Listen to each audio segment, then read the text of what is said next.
Good evening and welcome to a new edition of A Daily Debate. We have a pretty loaded show this evening, lots of controversial issues locally and maybe regionally. And this evening we'll be debating the latest in Egypt. We are on the verge of seeing the final draft of the presidential election law, something which most Egyptians are bracing themselves for, including maybe Field Marshal Abdel Fattah al-Sisi, who somehow his nomination, some are saying, is linked to that. We'll be delving into that in a few moments. In addition to the situation in some of the Gulf countries vis-à-vis Qatar will also be under discussion. And before we do so, we'll be taking a look at the local and regional news which made headlines.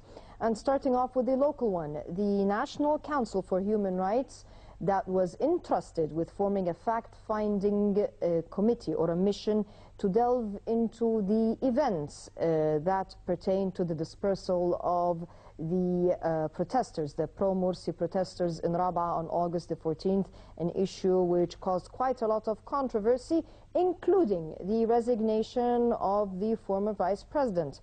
The fact-finding committee came out with a number of conclusions pertaining to the event or the incidents.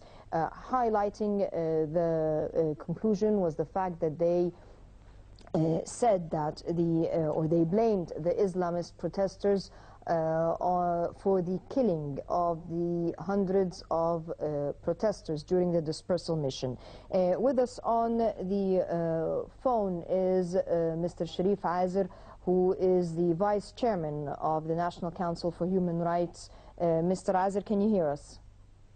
Hello, yes, I can hear you. It's a pleasure to have you with us on A Daily Debate. Mr. Azer, can you just tell us in a nutshell the findings of the committee that was entrusted with providing us with the factual evidences of the Rabaa sit-in dispersal? First, to make it clear, I'm not with the National Council for Human Rights. It's the Egyptian Organization for Human Rights. Okay. So it's independent from the National Council that issued the report that came out today. Mm-hmm. So from my point of view, is that many people that see that this report is balanced.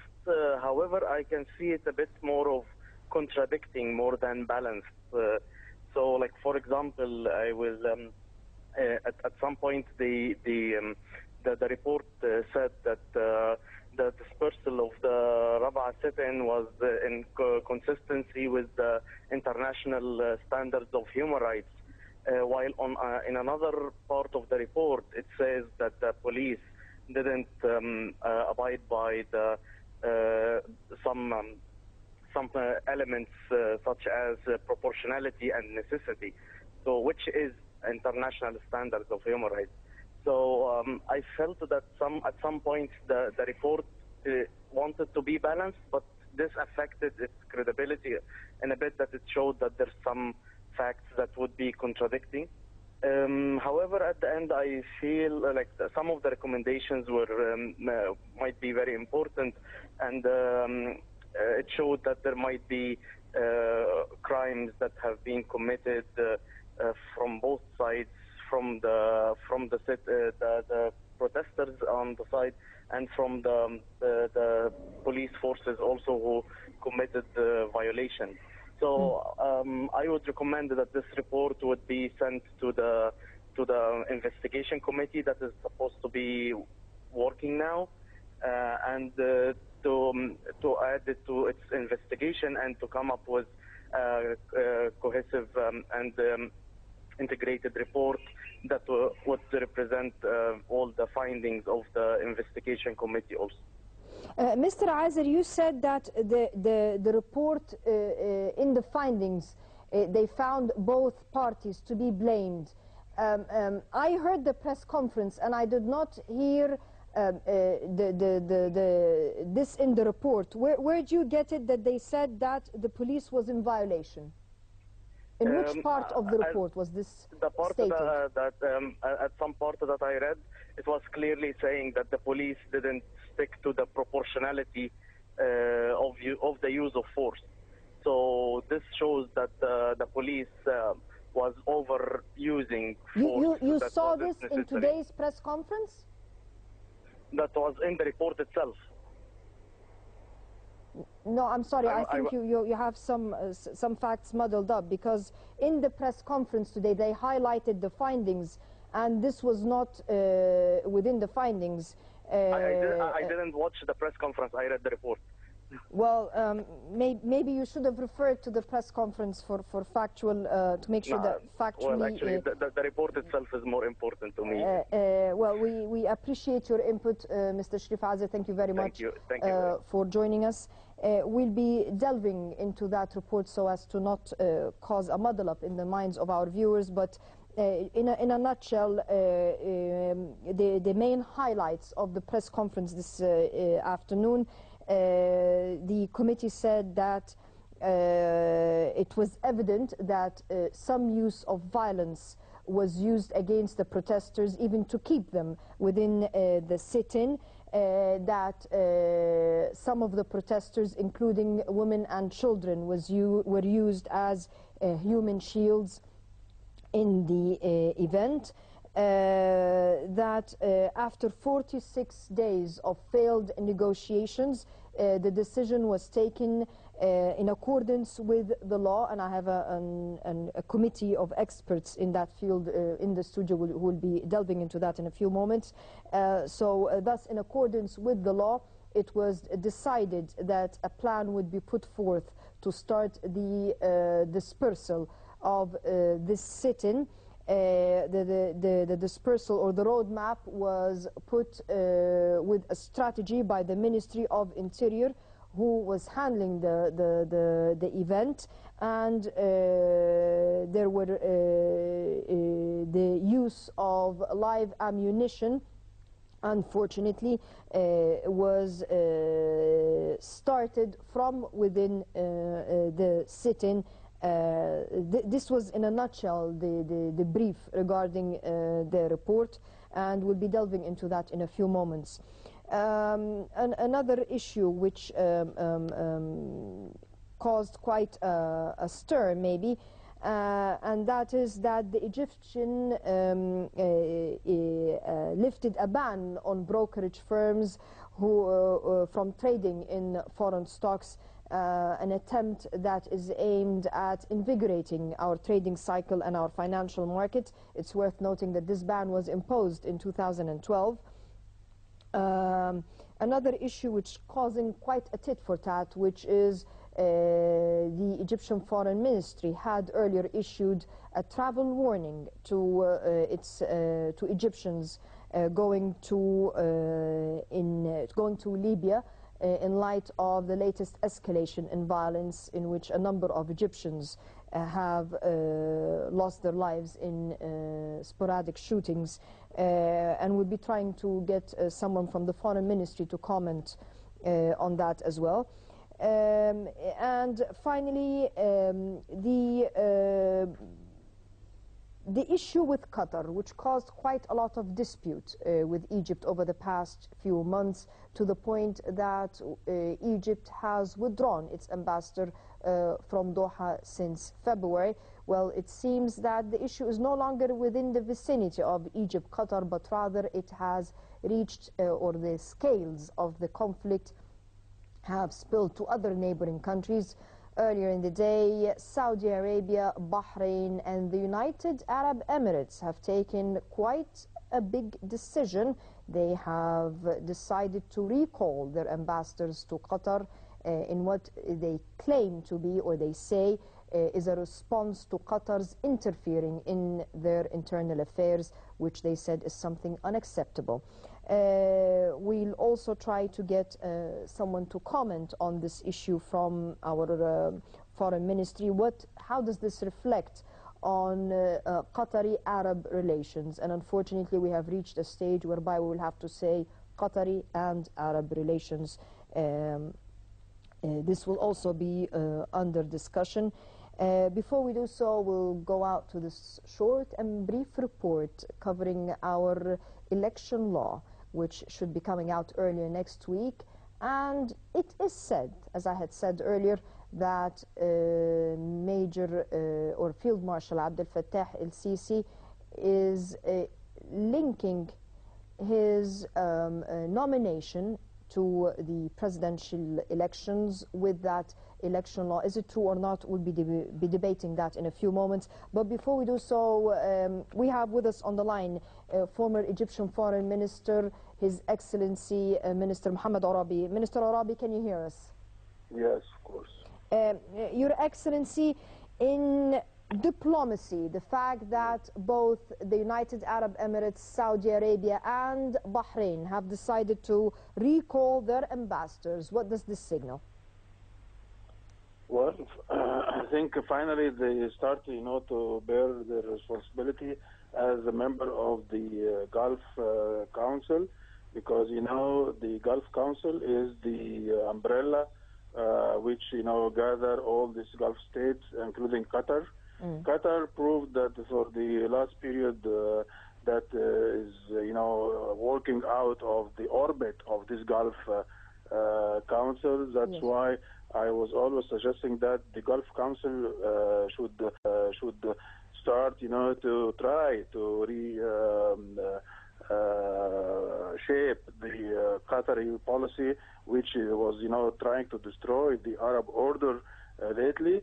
That's why it was their responsibility, to pressure Qatar and to try to reshape their policies in the Arab world. Qatar was one of the tools to implement the, some strategic plans from the West in order to spread the chaos in the Arab world.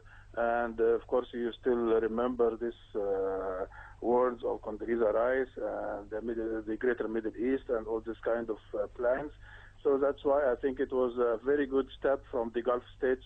And I think the Arab League also should start, to adopt the same policy like the Gulf states and trying to put Qatar again in the Arab order. And we are not, trying to, let us say, isolate Qatar or anything like this. But on the contrary, we want Qatar to come back to the Arab field. And I think this will be a real, I would say, impetus to the Arab, cooperation and the Arab solidarity. So let us assume that Qatar, maybe after this pressure, I think they should try to reshape their policy and try to, implement moderate policy and not to interfere in the internal affairs of any of the Arab countries at all. Your Excellency, our Foreign Ministry issued a travel warning to Libya. How would you, what is the situation between Egypt and Libya at this juncture? Unfortunately, Libya, of course, is a very important for ours, as a strategic partner in this region. But unfortunately, also our Egyptian fellows, they are under siege there, and maybe one day they will be a hostage in the hand of Qaeda, terrorist groups. So that's why I think the Egyptian government should be responsible for and even try to pressure the Libyan government to provide our Egyptian people all the security and the safety, which is,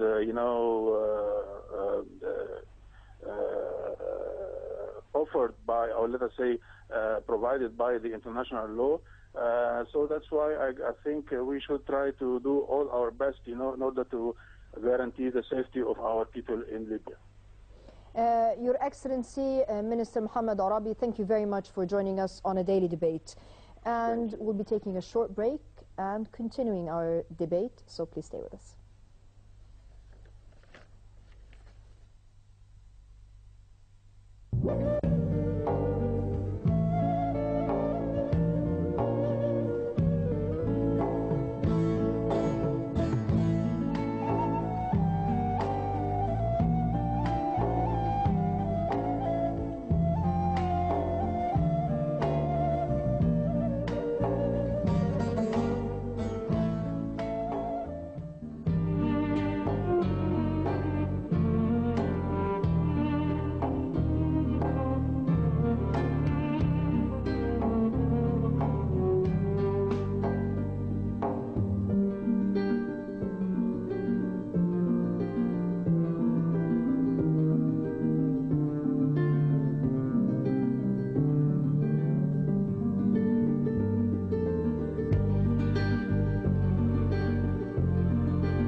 Welcome back, and we apologize for not airing the report, which we'll try to air in a few moments.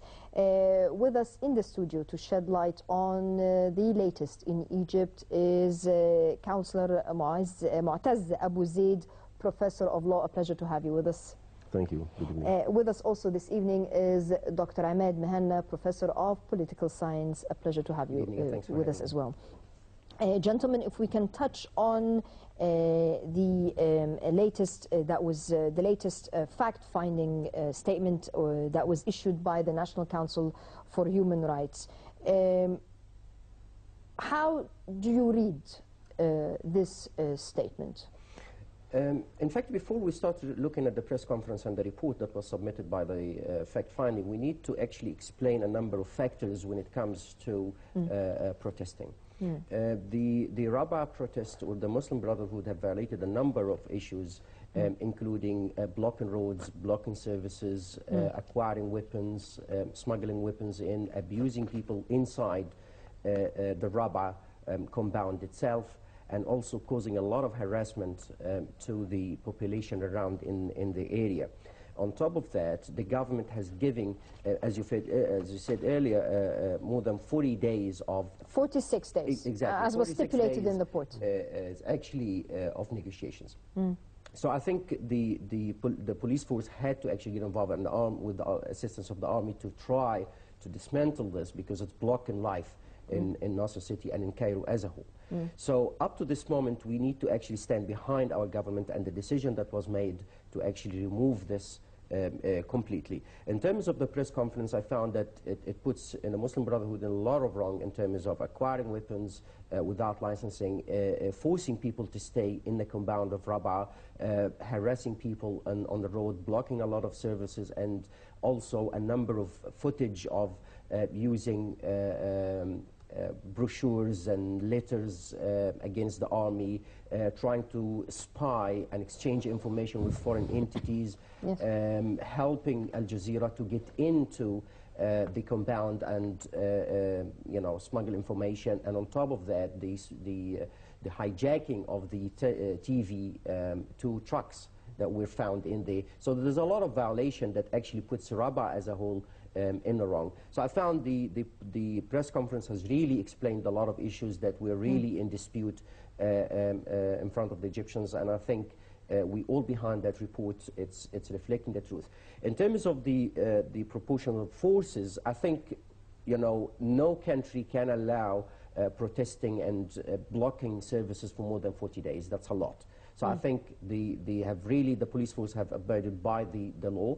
They've never really lose the live ammunition until the Muslim Brotherhood start shooting from the top of the mosque, the Rabaa mosque, on the buildings. It's worth noting to our viewers that this mosque is at the corner of a traffic intersection, because it's not Tahrir Square, it's not a square, it's a traffic intersection, so people used the quarters or the vicinity surrounding the mosque in addition to the street, which is right in the middle of a residential area as well. And on top of that, we've got the Ministry of Defense on the other side of the road. Yes. So there's a lot of violation in that particular area, and it's a military area, yet the army has allowed them to stay in there as long as they're peaceful. So I think I agree with the report. The police force has really stuck to the plan of use of force, and they never really started shooting until they found that the Muslim Brotherhood started really shooting using snipers on top of the minarets, and a lot of weapons have been found.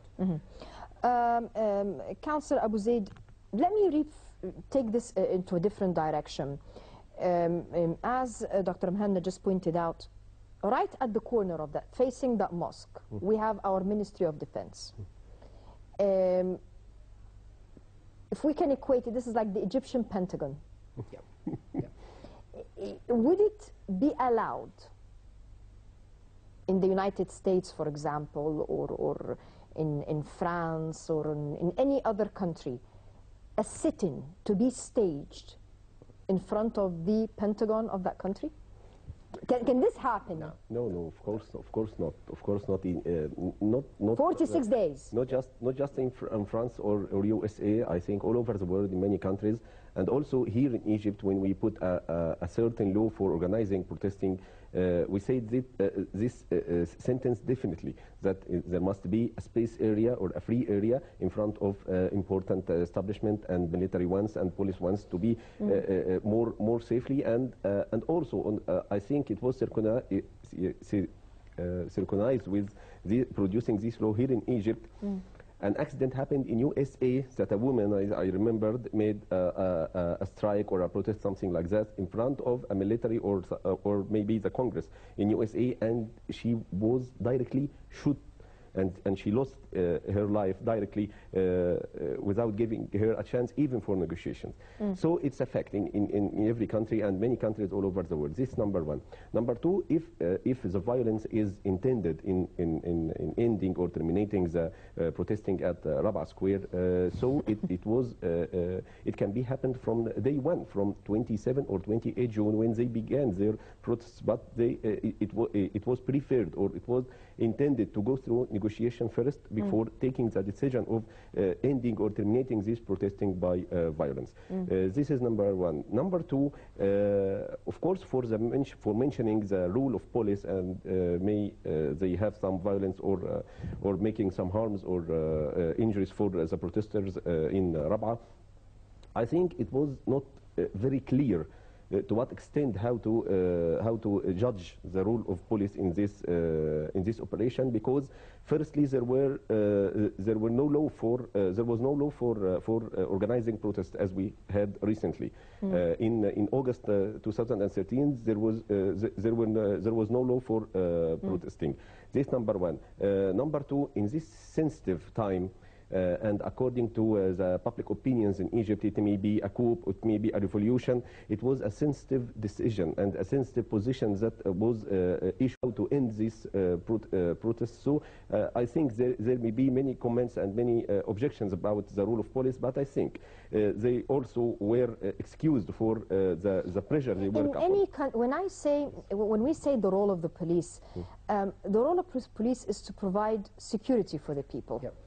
I mean, if the army stepped in to disperse, the army does not use gentle and tad equipment, let me put it that way, because the army's role is really not within civilian areas. Not an internal. This is not the place, even though we have been dragging the army to do a job which it's thankful for doing, but it's not really its job. I think when it comes to Rabaa, we had to use the army for two main reasons. I understand, but I'm saying because when, like when Mr. Sharif Azir said that the use of force has not been proportional, what in law, in international law, let's not talk about even Egyptian law, in international law, what is the punishment of any civilian lifting the gun at the face of a police officer? Because we're talking about, we want a democratic country, we want a civilized nation, we want to develop, we have a lot of aspirations. And respecting law is part of the democratic process. What is the punishment by law of any individual, any citizen? I'll comment on that, and I'll give three international examples, and Dr. Abu Zaid will be able to elaborate more on that. Let's look at three examples. The Wall Street protest, and how people were removed, were carried out, physically carried out and thrown out.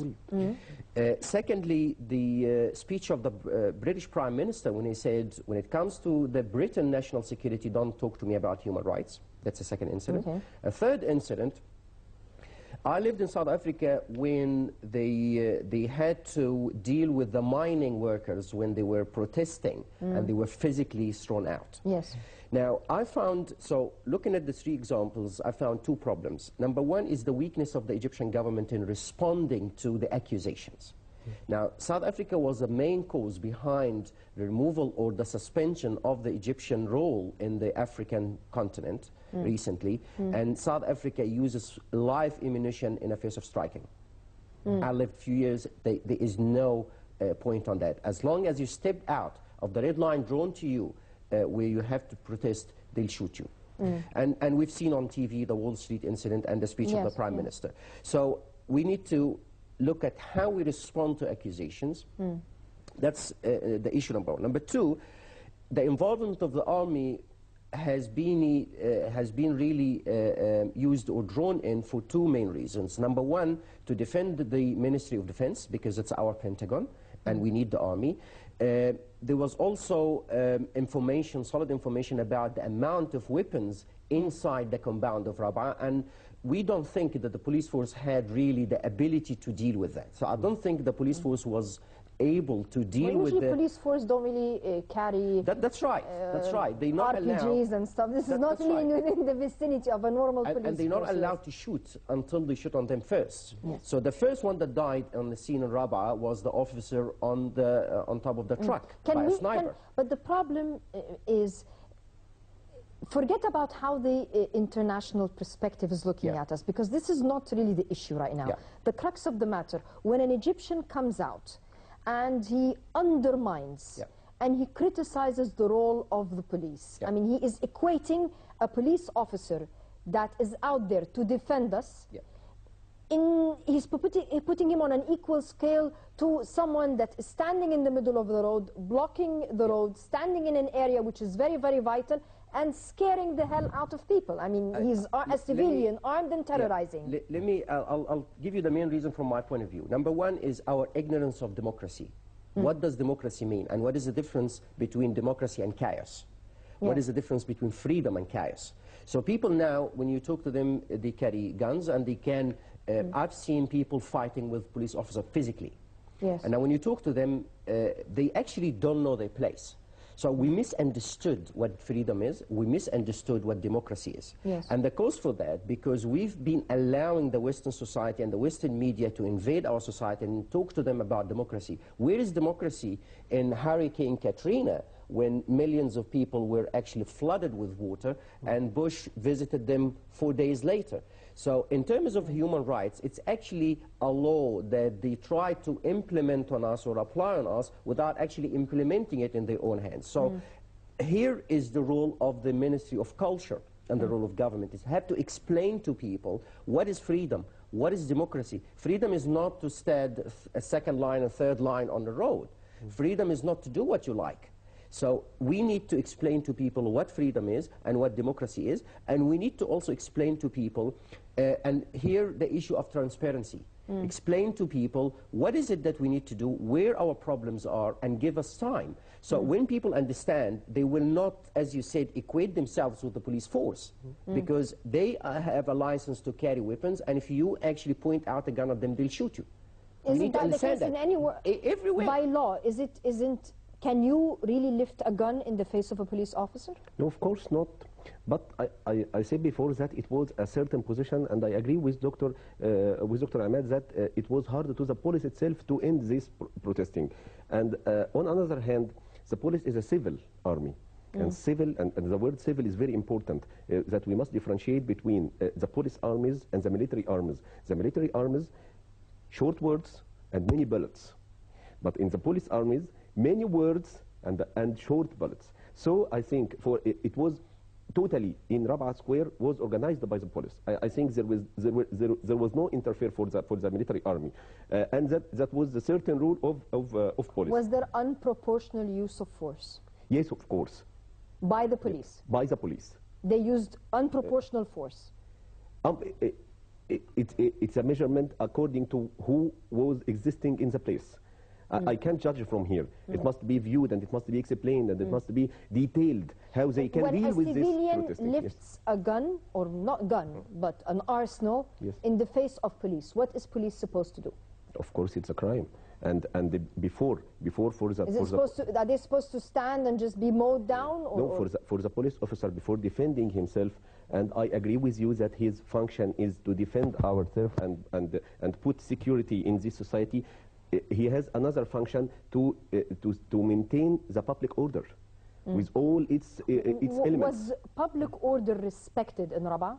Of course not. And this is the main reason that they were facing this problem. Before defending themselves and ending this protesting and maybe to exceed some procedures when they can deal with human rights and something like that, even for protesters. This is the main reason to maintain the public order. And this was a certain lesson that must be taught. I'd like to just comment on that. Yes. I've lived close to 20 years in Europe. There is nothing called human rights once you lift a gun. It's gone. There is a say, you commit a crime, you forfeit your rights. Gone. Yes. So you lift a knife, I'm entitled to shoot you, as long as it's pointed at my face. Is how we take that in Egyptian law, I think it's a matter of weakness. We need to be strong. You lift a gun at the police force, you will be shot. And that's how, let's look at Mubarak regime. That's how Mubarak was dealing with it. Yes, there was a violation of human rights, but I'm talking about the principle itself. So why do you have to be afraid to be polite? Why can't you use freedom and democracy in a right manner? Now I'm giving you freedom, but don't point the gun at me. That's number one. And when it comes to Rabat, there was an issue of snipers. And I think even if there was a misuse of force proportionally, it's difficult because you've got snipers everywhere. Right opposite, there was a building under construction, right opposite on the other corner of Rabat Mosque.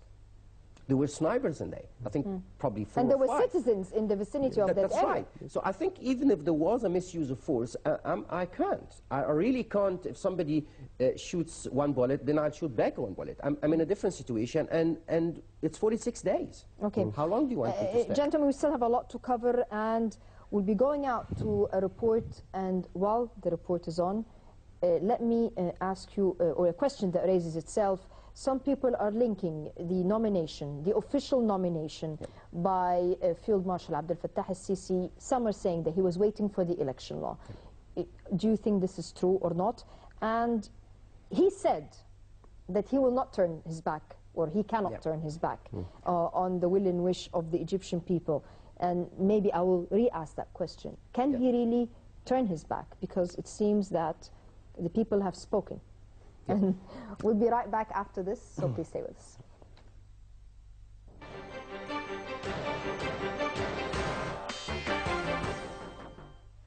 Armed Forces Chief Field Marshal Abdel Fattah al-Sisi has given his clearest sign yet that he would run for presidency. The Deputy Foreign Minister and Minister of Defense said on Tuesday that he couldn't ignore the majority of Egyptians who want him to do so, and could not turn his back to any calls by them. At a graduation ceremony at the military academy in Cairo, al-Sisi said that official procedures concerning his candidacy were expected in coming days. In his speech, he noted that Egypt was witnessing difficult times that required the unity of the people, army and police. Earlier in the day, the Field Marshal issued a statement through the Middle East news agency saying that he couldn't avoid the will of the majority of Egyptians, though he still stopped short of officially declaring his candidacy. A senior military official close to al-Sisi said that Field Marshal was waiting for the issuance of a new law governing the presidential elections to be enacted before formally beginning his campaign. He said that al-Sisi respects the law, so he was waiting for all the relevant laws to be issued and all the election procedures to be taken, and only then there will be an official announcement. 59-article law governing the presidential elections has been revised by State Council and sent to interim President Adli Mansour are still allowed. If he runs, al-Sisi is widely expected to win by a large margin, as he has the backing of all state institutions and a large section of the population who regard him as a decisive figure who can end the political turmoil that has gripped Egypt since the 25th of January revolution in 2012. He led the ouster of deposed President Mohamed Morsi in July after vast crowds of Egyptians protested in the streets against his rule, and then unveiled a political roadmap that leads to free and fair elections. al-Sisi was former President Hosni Mubarak's military intelligence chief and is now the armed forces chief. Many Egyptians liken him to Gamal Abdel Nasser, the colonel who led a coup against the monarchy in 1952.